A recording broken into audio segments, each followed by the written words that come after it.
Halo, Assalamualaikum warahmatullahi wabarakatuh.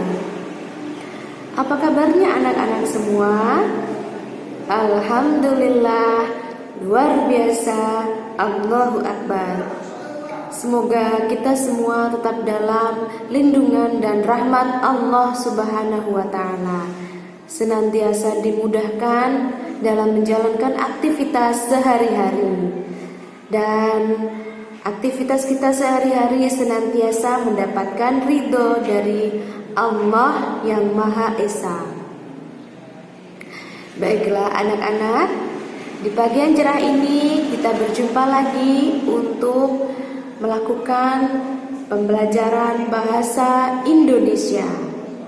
Sebelum kita mengawali pembelajaran pada pagi yang cerah ini, marilah kita awali dengan doa bersama. Bismillahirrahmanirrahim. Rabbi zidni ilma warzuqni fahma. Amin.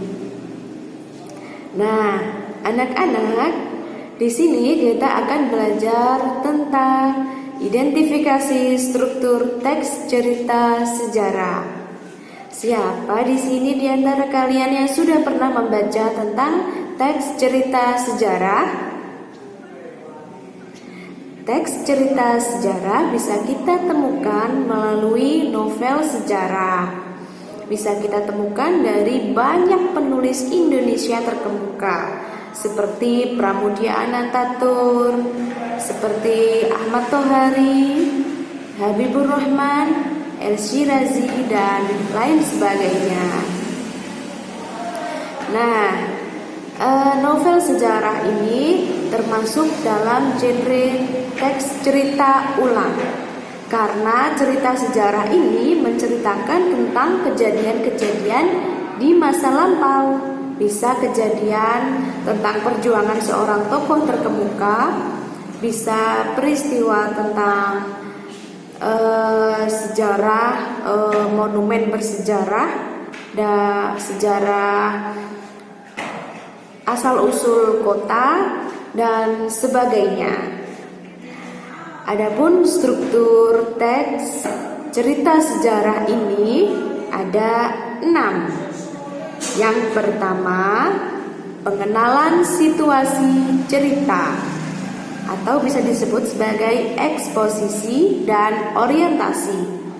Di sini pengarang akan mengenalkan setting tentang waktu, tentang tempat, dan peristiwa yang terjadi dalam cerita sejarah yang akan diceritakannya. Pengarang bisa mengenalkan para tokoh, bisa mengatur atau menata adegan dan hubungan antara tokoh satu dengan tokoh yang lainnya. Yang kedua, yaitu pengungkapan peristiwa, bagian yang menyajikan peristiwa awal yang menimbulkan berbagai masalah para tokoh. Yang ketiga, menuju konflik, terjadi peningkatan kesukaran tokoh. Selanjutnya yang keempat, puncak konflik atau klimaks. Bagian cerita inilah yang paling ditunggu-tunggu karena bagian dalam cerita ini yang paling mendebarkan. Bagian ini pula nanti yang akan menentukan nasib beberapa tokoh yang diceritakan dalam cerita sejarah. Yang kelima, penyelesaian atau resolusi. Bagian ini menjelaskan atau menilai tentang sikap dan nasib yang dialami para tokoh setelah mengalami peristiwa puncak. Yang terakhir yaitu yang keenam adalah coda. Coda merupakan komentar terhadap keseluruhan isi cerita. Fungsi coda di sini adalah sebagai penutup cerita. Nah, setelah kita mengetahui struktur yang terdapat dalam teks cerita sejarah, yaitu yang ada 6, Ibu minta kalian mencari novel sejarah. Lalu kalian kalian cari ada struktur apa saja di dalam novel tersebut. Apakah sudah sesuai dengan apakah sudah sesuai dengan keenam struktur maksud Ibu yang telah kita pelajari barusan? Ibu tunggu kabar baiknya ya.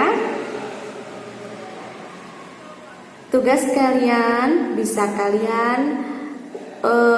kalian kirim ke pesan WhatsApp ke nomor Ibu. Untuk bisa memudahkan dalam memahami pelajaran pada pagi hari ini, kalian bisa menyimak PPT yang nanti akan Ibu tayangkan setelah pertemuan kita dalam jaringan pada pagi hari ini. Baiklah anak-anak, tetap di rumah saja ya. Mari kita saling menjaga satu dengan yang lainnya. Wassalamualaikum warahmatullahi wabarakatuh. Selamat beraktivitas.